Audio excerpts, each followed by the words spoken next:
Welcome back to YouTube channel study में। देखिए आपका चैप्टर चला है स्पेशल थ्योरी ऑफ रिलेटिविटी, जो कि आपकी यूनिट है रिलेटिविटी से। ठीक है, सापेक्षता से। और आज का क्वेश्चन कि आपका कल कैसा होगा ये आपके वर्तमान पर निर्भर करता है। इसका मतलब ये है कि अगर आप जो काम कर रहे हैं वो आपका कल जरूर संवारेगा। ठीक है, आज अगर प्राइम हेयर से अगर आप अपना काम ढंग से कर रहे हैं तो आपका कल जरूर सही होगा। ठीक है, तो टॉपिक है variation of mass with velocities और रिलेटिविस्टिक मास फॉर्मूला। देखो वेरिएशन क्या होता है, देखो वेलोसिटी के साथ साथ मास में चेंजेस होता है, ये तो हमें पता चल गया जब हमने रिलेटिविटी पढ़ी थी। बट उससे पहले जब हम न्यूटोनियन और क्लासिकल फिजिक्स पढ़ते थे, कौन सी, न्यूटोनियन और क्लासिकल फिजिक्स पढ़ते थे, तब हमें ये बात नहीं पता था कि स्पीड के साथ साथ, ठीक है, स्पीड के साथ साथ मास में भी चेंज होता है। ये बात आप याद रख लीजिए कि स्पीड के साथ मास में चेंज होता है। ये बात हमें नहीं पता थी बिल्कुल भी। तो अब हमने सीखा कि न्यू और क्लासिकल फिजिक्स में ये बात हमें पता नहीं थी कि हमें स्पीड के साथ साथ मास में भी चेंज होता है। बट जब हमने स्पेशल थ्योरी ऑफ रिलेटिविटी का अध्ययन किया, ठीक है, स्पेशल थ्योरी ऑफ रिलेटिविटी, जब हमने इसे पढ़ा तो हमें पता चला कि स्पीड के साथ साथ मास में भी चेंज होता है, मास बढ़ता है घटता है। हम डेरिवेशन से समझेंगे। ठीक है, अब इसको डेरिवेशन के लिए मैंने आपको लेक्चर में, इससे पहले लेक्चर में सिक्स वीडियो में, आपकी सेवंथ वीडियो, उसमें मैंने आपको समझाया था हम एक इनर्शियल फ्रेम्स लेते हैं। ठीक है, हमेशा की तरह हम क्या है इनर्शियल फ्रेम्स का इसमें यूज करेंगे और हम दो पिंड लेंगे जिसका हम कॉलिजन कराएंगे। क्या कराएंगे, कॉलिजन कराएंगे। ये आपका एस और ये फ्रेम एस डैश होता है हमेशा, वाई पॉइंट है, वाई डैश पॉइंट है। जैसा आपको लिखना है सेम वैसे लिख सकते हैं, Z dash O point, O dash point, X dash और आपका एक्स। Okay done. उसके बाद हमने क्या करते हैं, हम इसमें दो पिंड ले लेते हैं, एक तो ए ले लेंगे बॉडी, एक ले लेंगे बॉडी वी। इसकी जो वेलोसिटी है वो हम रखेंगे u1 यू वेक्टर, और इसकी रखेंगे हम velocity minus you vector dash, you opposite direction. ठीक है, ये आपकी कॉलिजन कर रही है। इसकी वेलोसिटी हमेशा b होती है। ओके, इसका मास m1, इसका मास m2 निकालेंगे। अब इसमें चेंजेस फाइंड करना है। तो इसके हम जो हमने मैंने इनर्सी फ्रेम्स आपको बनवाया, इसके बारे में आप पूरा लैंग्वेज लिख दीजिए। वरना अगर आप लैंग्वेज लिखेंगे, इसकी तो लैंग्वेज कुछ नहीं लिखना है कि हम न्यूटोनियन और क्लासिकल फिजिक्स में पढ़ते थे कि स्पीड के साथ मास का कोई चेंज नहीं होता है, या हमने नहीं समझते थे। बट जब हमने स्पेशल थ्योरी ऑफ रिलेटिविटी का यूज किया तब हमें पता चला कि स्पीड के साथ साथ मास में भी चेंज होता है। उसके बाद आपको फिगर ड्रॉ करना है। फिगर मैंने जैसे बनाया आपको सेम वैसे बना देना। हमने कई बार इस फिगर को बनाया है, उसमें सिर्फ चेंज इतना करना है, इसमें हम ए वी दो बॉडी ले ली और इनका कॉलिजन करा रहे हैं। ओके, अब मैं उसको पूरे को रफ कर दे रहा हूँ, क्योंकि अब जो पूरा है वो आपका डायरेक्शन पूरा बोर्ड में आएगा। दो बार बोर्ड आपको चेंज करना पड़ेगा। अगर आप ध्यान से समझ के चलते हैं तो पूरा आपको क्लियर होगा। ठीक है, अब देखिए समझते हैं। अब आपने इससे पहले वीडियो मैंने पढ़ाया था law of addition of velocities. ठीक है, तो लिखेंगे यहां से according to the law of addition of velocities. ठीक है, ये मैंने आपको पढ़ाया था सिक्स वीडियो में। नहीं देखिए तो टोटल प्लेलिस्ट देखिए, टोटल प्लेलिस्ट आपको मैथ्स की फिजिक्स की मिलेंगी, प्लेलिस्ट जाके मिलेंगी टोटल चैप्टर्स की। आपको यूट्यूब चैनल देखेंगे, प्लेलिस्ट के ऑप्शन में आके आपको फुल प्लेलिस्ट मिल जाएगी। तो फॉर्मूला था हमारा u बराबर u dash plus V upon 1 plus u dash into V upon C square. ये हमारा फॉर्मूला था। ये हमारा पूरा साथ में आएगा, इससे ही हम पूरा प्रूव करेंगे। ठीक है, अब हम कहना क्या है कि दो बॉडी हमने जो m1 m2 ली थी उसका हमें फॉर्मूला निकालना है। कैसे, यहां से समझिए। ठीक है, हमें रिलेटिव वेलोसिटी निकालनी, तो रिलेटिव वेलोसिटी ऑफ बॉडी ए, ठीक है। बॉडी ए की वेलोसिटी क्या थी, u1 थी, तो u1 बराबर u डैश प्लस का v upon 1 plus u dash v upon C square. Relative velocity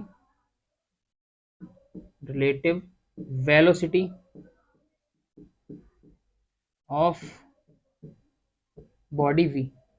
ठीक है, बॉडी v की वेलोसिटी हम कैसे निकालेंगे, तो u2 इक्वल टू आपका क्या हो जाएगा। देखिए मैंने यहाँ पे माइनस यू लिया था, स्टार्टिंग में देखा होगा, तो यहाँ पे आपका कितना आएगा, माइनस का यू डैश आ जाएगा, प्लस का वी आ जाएगा क्योंकि अपोजिट में ले जा रहे हैं हम, और ये आपका 1 माइनस हो जाएगा क्योंकि माइनस की यू डैश आएगा, माइनस की U dash we upon C square. Equation first हमारी इक्वेशन सेकंड। अब आपने क्या है, कंजर्वेशन ऑफ लीनियर मोमेंटम, वो हम का ये क्यों यूज कर रहे हैं, क्योंकि देखिए कोलिजन जब हो रहा है तो उसकी जो मास है ना वो आपको सेम हो जा रहे हैं, क्योंकि हम फ्रेम एस में हमारा काम करेगा। तो करेंगे कंजर्वेशन लॉ ऑफ के अनुसार चलेंगे। तो according to the conservation law of linear momentum, ठीक है।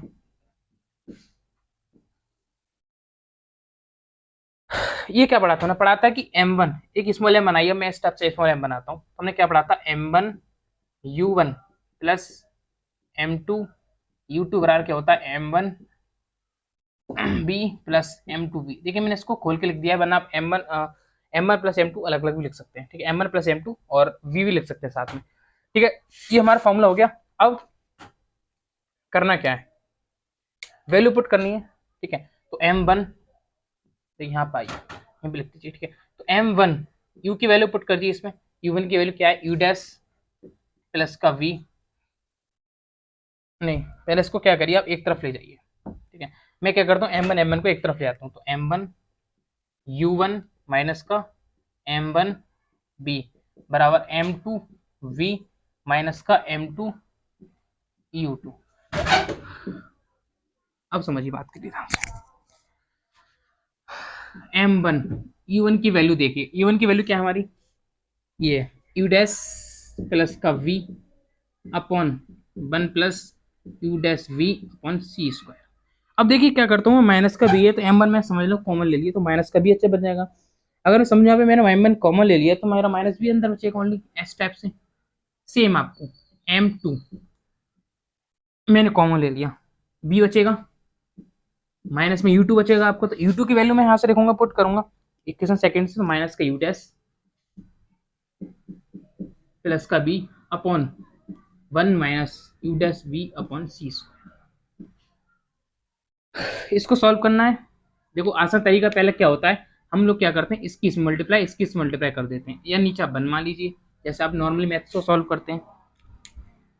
अब देखिए m1 okay, u dash plus का v सेम आ जाएगा, क्योंकि हमने नीचे क्या लिया है, 1 plus u dash v upon C square. अब माइनस v, इससे इसकी मल्टीप्लाई, तो 1 plus u dash v upon C square बराबर m2, ठीक है। अब v है, सेम मल्टीप्लाई करेंगे तो v 1 minus u dash v upon C square minus minus plus u dash, ये हो जाएगा माइनस का b अपॉन, हमने अंदर मल्टीप्लाई करते हैं, सॉरी माइनस के अंदर खोल दिया, 1 minus u dash v upon C square. Then हम क्या समझेंगे यहाँ से, v से v में v नहीं, ठीक है।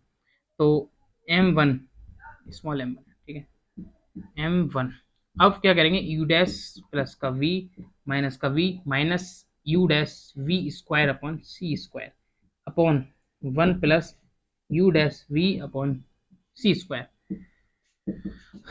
बराबर m2। मैंने क्या लिया, अंदर मल्टीप्लाई कर दी v के, minus v u dash v square. देखिए मैंने यहाँ पे कुछ नहीं किया है, v के अंदर मल्टीप्लाई करिए ओनली, ओके।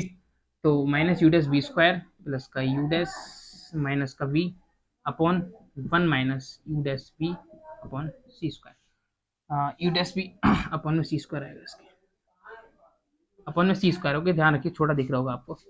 तो वीडियो की क्वालिटी बढ़ा लीजिए, यहाँ से v से v कैंसिल और यहाँ भी आपका v से v कैंसिल, तो m1 यहाँ पर बचा आपको, और मैं यू डैश यहाँ से डायरेक्टली कॉमन ले रहा हूँ। तो जब यू डैश कॉमन लिया कितना हो जाएगा, 1 minus you dash V square upon C square upon 1 plus U dash we upon C square. दिख रहा है आपको कौन कौन सी वैल्यू बचेंगे, आपको ये बचेगा और यू डैश बचा है, ठीक है। बराबर सेम यहाँ से भी हमारा कितना बचा है, m2 यू डैश बचा है। तो यहाँ से मैंने यू डैश कॉमन लिया तो 1 minus you dash V square upon C square whole 1 minus you dash we upon C square, okay. यहाँ से आपको दिख रहा है कि यू डैश से यू डैश कैंसिल मेरा, और इस वैल्यू से फुल वैल्यू आपकी कैंसिल हो जाएगी। अब यहाँ से m1 अपॉन m2 निकल कर आ गया, तो m1 अपॉन m2 निकल कर आ गया आपका, m1 upon m2 equal to, तो ये वैल्यू उसके m1 के सामने पहुंच जाएगी, तो 1 plus U dash we upon C square upon 1 minus, ये वैल्यू इसके नीचे आएगी 1 minus you dash we upon C square. देखिए यहाँ तक हमारा आधा सॉल्व हो गया। ओके, यहाँ तक हमारा क्या हो गया, आधा सॉल्व हो गया, इसको हमने इक्वेशन मान लिया थर्ड। यहाँ तक आपको कोई दिक्कत आई हो तो बताइए। देखिए मैं कुछ नहीं कहा, E1 E2 की वैल्यू निकाल के M1 M2 में रखी है, M1 M2 को सॉल्व किया है। M1 प्लस U2 वगैरह जो होता है वो लीनियर मोमेंटम होता है, कंजर्वेशन लीनियर मोमेंटम होता है। क्यों? क्योंकि जब हमने उसका कॉलिजन कराया, संघट कराया, तो बॉडी का मास एक जगह स्थिर हो गया, जो कि हमारा इस पे इशारा करता है लीनियर मोमेंटम पर।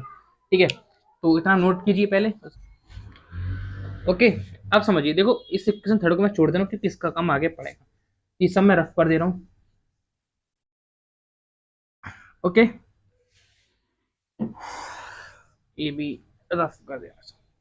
अब देखो यहाँ समझते हैं, अपने U1 की वैल्यू निकाली थी, वो यहाँ पे हमारे काम आए, क्योंकि यहाँ पे हमें वैल्यू किस किस की चाहिए। यहाँ पर वैल्यू में 1 plus U dash B upon C square चाहिए, 1 minus you dash B upon C square चाहिए। तो आपने वैल्यू निकाली थी U1 की, तो U1 इक्वल टू क्या निकल के आई थी, U dash plus B upon 1 plus U dash into V upon C square. ये आपकी वैल्यू निकल के आई थी, मेरे को यहाँ तक पता है। इसका हम क्या करेंगे, अगर हमें वैल्यू 1 प्लस 1 माइनस चाहिए तो इसका मतलब हमें U1 का माइनस करना पड़ेगा। ठीक है, और अपन सी स्क्वायर भी चाहिए। ठीक है, इस वैल्यू के, तो मैं क्या करूंगा, सी स्क्वायर के लिए 1 माइनस, याद रखिए यहाँ से आपको समझने लायक पॉइंट है। ठीक है, इंपोर्टेंट पॉइंट लिख दे रहा हूँ यहाँ पे, 1 minus U1 square upon C square कर देते हैं। याद रखिए 1 minus U1 square upon C square करेंगे तो U1 की वैल्यू लगाइए, तो पहले 1 माइनस आ जाएगी U1 की value, U dash plus V. ठीक है, सी स्क्वायर है तो इसके नीचे एक सी ले ले रहा हूँ मैं, एक सी इसके नीचे ले ले रहा हूँ। ठीक है, upon 1 plus U dash we upon C square. इसको सॉल्व करना है मुझे, इसकी वैल्यू यहाँ पे आपका मल्टीप्लाई हो जाएगा, तो 1 plus U dash we upon C square. Okay, अब U1 स्क्वायर है। ठीक है, याद रखिए U1 स्क्वायर है, तो U1 स्क्वायर को मैं क्या कर सकता हूँ, तो लिखूंगा, ये लिख सकता हूँ। आई बात समझ में, इसको ऐसे लिख सकता हूँ मैं, बराबर 1 minus U1 square upon C square बराबर, इसको मैं सॉल्व करूंगा तो ये वैल्यू ऊपर आ जाएगी, तो 1 plus U dash we upon C square का होल स्क्वायर माइनस, ये आपको हो जाएगा A square plus B square का फॉर्मूला सब डायरेक्टली खोल सकते हैं इसको। तो इसको मैं डायरेक्टली ओपन करूंगा तो माइनस का U1 square upon C square, क्योंकि माइनस बाहर है प्लस में आएगा तो माइनस हो जाएगा, V square upon C square, और थोड़ा बड़ा नहीं लिख पा रहा हूँ मैं, वो बड़ा डेरिवेशन आपका। ओके, और माइनस में आपका 2 यू डैश U1 नहीं डैश आपका यू डैश वी अपॉन सी। आई बात समझ में, आपको इतना सा यहाँ पे कर लेना है। यहाँ तक आप समझ लीजिए, देख लीजिए, कोई भी आपको दिक्कत हो तो आप बता सकते हैं मुझे। अब देखो इससे आगे आपको कुछ नहीं करना है। ओके, इसको हम ओपन करेंगे, ठीक है, upon 1 plus U dash we upon C square का होल स्क्वायर, यहाँ पे भी आपका, तो बराबर, अब देखो इसके ओपन करेंगे होल स्क्वायर लगा के, तो 1 प्लस ये हो जाएगा u dash square we square upon C 4। ठीक है, plus 2 u dash we upon C square, C4 हो जाएगा आपका C4। ओके, अब देखो यहाँ पे एक चीज आपकी U1 स्क्वायर सी स्क्वायर आपने लिख लिया, और वी स्क्वायर माइनस 2U1 सी, अब 2 यू डैश बी। ओके, ये आपका सी स्क्वायर बचेगा। ठीक है, और यहाँ पे मल्टीप्लाई होकर लिखें तो यहाँ पे आपका स्क्वायर बचेगा, तो minus 2 u dash B upon C square, और minus you dash square upon C square minus we square upon C square minus 2 u dash we upon C square. ठीक है, नॉर्मली क्या करूँगा मैं, दो वैल्यूज आपकी कट हो रही हैं, हमारा एक काम थोड़ा सरल हो गया, अपॉन में आपका चल रहा है 1 plus U dash we upon C square का होल स्क्वायर। ठीक है, क्योंकि हमारा U1 स्क्वायर था, याद रखिए ये हमारा U1 है, U1 स्क्वायर था हमारा, नीचे आपका 1 minus U1 square upon C square, ये वैल्यू आपकी इधर चल रही है। अब मैं क्या करूँगा, देखिए ये वाला 1, ठीक है, ये वाला 1, और ये आपको minus we square upon C square, इसको मैं एक साथ लिखूंगा, याद रखिए 1 minus we square upon C square को मैंने एक साथ ले लिया। मैं यहाँ से मैं क्या करूंगा, यहाँ से यू डैश स्क्वायर और सी स्क्वायर कॉमन लूंगा, माइनस का U dash square upon C square, जब मैंने यहाँ से कॉमन लिया तो आपका कितना बचेगा, 1 बचा आपका यहाँ पे, तो माइनस में माइनस का मैंने कॉमन लिया, याद रखिए मैंने माइनस का कॉमन लिया है यहाँ पे, तो यहाँ पे पॉजिटिव का हो जाएगा पॉजिटिव 1, और यहाँ पे जो पॉजिटिव माइनस में हो जाएगा तो 1 माइनस यहाँ से हमारा यूटीएस स्क्वायर गया, वी स्क्वायर बचेगा, अपॉन यहाँ से हमारा सी स्क्वायर गया, एक सी स्क्वायर बचेगा यहाँ पे। ओके, और अपॉन में हमारा चल रहा है 1 plus U dash V upon C square का होल स्क्वायर, याद रखिए। अब देखो यहाँ से आपको दिख रहा है 1 plus U dash V upon C square, और इसकी वैल्यू निकल कर आ गई, ठीक है। तो इसको मैं क्या करूंगा, 1 इधर ले जाऊंगा वैल्यू को, नहीं अभी और सॉल्व करते हैं इसको। तो 1 minus U one square upon C square equal to, यहाँ से अगर मैं कॉमन ले लूँ 1 minus B square upon C square को, मतलब अगर मैं इस वैल्यू को कॉमन ले लेता हूँ तो 1 minus B square upon C square अगर मैंने कॉमन ले लिया तो यहाँ 1 बचेगा, माइनस यहाँ कितना बचेगा U dash square upon C square, और नीचे आपका कितना बचेगा 1 plus U dash we upon C square का होल स्क्वायर। ओके, अब देखो यहाँ से वैल्यू निकल कर आ गई होल स्क्वायर, लेकिन यहाँ पे हमारा नॉर्मल चाहिए, लेकिन हमारा होल स्क्वायर निकल कर आई, कोई दिक्कत नहीं है। अब इसको वैल्यू लिखी लीजिए यहाँ पर, देखिए ऊपर। अब मैं इसको इधर ले आऊंगा तो 1 plus U dash we upon C square, इसकी वैल्यू हमने निकाल ली, ठीक है। कैसे निकाली, मेन पॉइंट ये हमारा समझने वाला इंपॉर्टेंट पॉइंट, कैसे निकाली। अब U dash C square equal to, ये इसकी जगह जाएगा तो 1 minus U one square upon C square. Okay, ये वैल्यू हम क्या इधर के लिए इंटरचेंज कर दिए, क्योंकि हम वैल्यू वाली ये वाली चाहिए थी। आई बात समझ में। तो अब हम क्या करेंगे, ऊपर हमारा कितना बचा है, हमने जब कॉमन लिया तो आपको 1 minus B square upon C square, ये दो वैल्यू बची, ठीक है। 1 minus B square upon C square, we square upon C square बचा, और दूसरी वैल्यू हमारे पास बची है 1 minus U one square U dash square C square, 1 minus you dash square upon C square. अब हमारी क्या आ गई, ये इक्वेशन हम इसको 4 मान सकते हैं, 4। अब हमारी 1 plus U dash B upon C square की वैल्यू तो निकल कर आ गई, ठीक है। अब हमें करना क्या है, वैल्यू है किसकी निकालनी है, 1 माइनस की वैल्यू निकालनी है। तो इसको क्या करेंगे, सिमिलरली हम इसको चेंज कर देंगे, 1 minus you dash we upon C square हो जाएगा यहाँ पे, और कुछ भी चेंज नहीं होगा, सेम रहेगा सब कुछ, जो वैल्यू हमारी कॉलिजन वाली है सिर्फ वही चेंज होंगी, 1 minus you dash square upon C square. Value हमारी यहाँ पे 1 माइनस यू टू स्क्वायर हो जाएगा अपॉन सी स्क्वायर का, प्रकाश की चाल हमेशा एक रहती है, इसको मानेंगे इक्वेशन 6। अब साफ साफ आपको दिखाई देगा कि 1 plus U dash B upon C square, 1 minus you dash B upon C square की वैल्यू हमारे दोनों आ चुकी हैं, जो कि वैल्यू हमारी ये है, ठीक है। अब क्या करूँ, पुट कर देंगे इक्वेशन 3 में, तो इक्वेशन 3 को हम हटा दे रहा हूँ। अब करेंगे put in the equation third, put in third, जो कि मैंने अभी आपको हटाई है, क्योंकि क्या थी हमारी m1 अपॉन m2 थी, तो m1 upon m2 equal to, अब देखिए यहाँ पर 1 plus U dash B upon C square का ये होल स्क्वायर था, ठीक है, ये आपको दिख रहा है, U one square upon C square है, ठीक है, ये हमारा क्या था, होल स्क्वायर था। अब जो होल स्क्वायर है हमारा, लेकिन वो थर्ड इक्वेशन थी, वहाँ पे होल स्क्वायर नहीं था, तो हम रूट लगा देंगे, total value plus plus one की, तो 1 minus we square upon C square, 1 minus you dash square upon C square, upon में 1 minus U one square upon C square whole का डैश, रूट दोबारा m2 की value put कीजिए, ठीक है। तो m2 की वैल्यू हम पुट करेंगे, थोड़ा लाइन से देगा, थोड़ा कंट्रोल कर लीजिए, 1 minus we square upon C square, और 1 minus you dash square upon C square, whole में आपको कितना बचा है, 1 minus U one square upon C square, ठीक है, सॉरी यू टू आएगा। अब देखो यहाँ से हमारे दिख रहा है कि हमारी सब वैल्यूज कट हो गई, ये ऊपर की दोनों वैल्यूज हमारी कट, बचा के हमारा सिर्फ नीचे की वैल्यू बची है, जो कि m1 m2 की है। तो लिखेंगे यहाँ पे m1 अपॉन m2 में कितना बचा है वो हमें देखना है। अब ये वैल्यू आपके ऊपर आ जाएगी, तो रूट में बचा है 1 minus U two square upon C square, U two square upon C square upon 1 minus root में बचा है U one square upon C square. ये हमारा फाइनल रिजल्ट आ गया, बट अब इस रिजल्ट में भी कमी निकालनी है।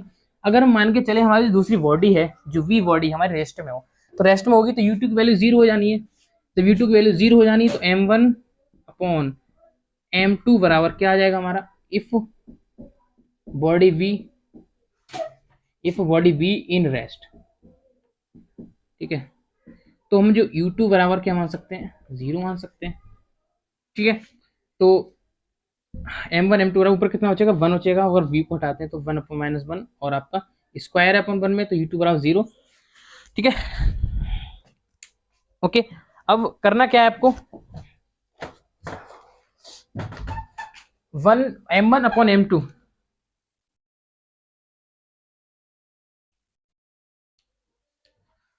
ठीक है। अब वो m1 अपॉन कॉलिजन से पहले अगर उसको माने बॉडी भी रेस्ट में हो तब, तो जो m2 की वैल्यू है वो भी किस में चेंज हो जाएगी, m0 में। ठीक है, तो यहाँ भी हम क्या लिखते हैं, m0 1 upon root 1 minus u1 square upon C square. इतना निकल के आ गया। यहाँ पे भी कंडीशन एक और लग जाती, इफ ठीक है, हाँ नहीं लगाइए, सीधा इफ m1 बराबर m लिख दीजिए, m1 बराबर या m2 बराबर m टोटल मास मान के चलें, तो m बराबर ऊपर कितना आ जाएगा, m0 आ जाएगा upon root 1 minus u1 square upon C square. अगर इफ और v u1 सॉरी u1 बराबर कितना मान के चलें, v मान लें, अगर प्रारंभ वेग मान लें हम v, तो m बराबर, इसको थोड़ा सही से लिखने के लिए और कुछ नहीं है, आप सेम लिख सकते हैं, upon root 1 minus v square upon C square. ठीक है, तो ये हमारा क्या आ गया, फाइनल रिजल्ट निकल के आ गया। अब इससे हमारे क्या क्या प्राप्त होता है वो हमें इसको फाइंड करना है। तो रिजल्ट भी इसके साथ साथ लिख सकते हैं, अगर हम मान के चलें v जो है हमारा बहुत छोटा है प्रकाश की चाल से। ठीक है, प्रकाश की चाल से बहुत छोटा है, तो ये हमारा क्या हो जाएगा, नेग्लिजिबल हो जाएगा। क्या हो जाएगा, नेग्लिजिबल हो जाएगा, जिससे हमारी m की वैल्यू किसके बराबर आ जाएगी, m0 के। मतलब m हमारा किस क्या था, क्या देखिए m हमारा क्या था, रेस्ट मास था, इसमें रेस्ट में था, रेस्ट मास बोलेंगे इसको। और m0 हमारा क्या, काइनेटिक मास था, काइनेटिक। ठीक है, तो हमारा क्या होगा, रेस्ट मास बराबर काइनेटिक मास के हो जाएगा m बराबर m0 लिखने पर। और दूसरा अगर हम मान के चलें v की जो वैल्यू है बराबर है बिल्कुल c के। ठीक है, तो m की जो वैल्यू हमारी इन्फिनाइट हो जाएगी, क्यों, क्योंकि कोई भी वस्तु प्रकाश की चाल से गति नहीं कर सकती, ये आपको पूरा फॉर्मूला दिखा दूंगा मैं। ठीक है, तो पहला पॉइंट आपकी ये हो गया, जिससे m की और m0 फाइंड होगा। दूसरा हम लिखेंगे v बराबर c, जिससे हमारे m बराबर इन्फिनिटी प्राप्त होगा। ठीक है, दो ही लिख सकते हैं, थर्ड आप लिखना चाहें तो लिख सकते हैं कि v की वैल्यू लगभग बराबर हो। थर्ड पॉइंट ये है कि v की वैल्यू लगभग बराबर हो c के, तो हमारा क्या है कि काइनेटिक एनर्जी से गति करेगा हमारा रेस्ट मास जो है हमारा। ठीक है, तो ये आपका पूरा कंप्लीट हो गया। So thanks for watching this video, and please आपसे रिक्वेस्ट है, प्लीज चैनल को प्लीज सब्सक्राइब, वीडियो को जरूर शेयर कर दीजिए। पूरा आप देख सकते हैं, मैंने कुछ नहीं किया, u1 को स्क्वायर किया है और इसको सॉल्व कर दिया। ठीक है, और कहीं भी आपको दिक्कत दिखाई देती है तो आप चैनल में कमेंट करके जरूर पूछ सकते हैं। ठीक है।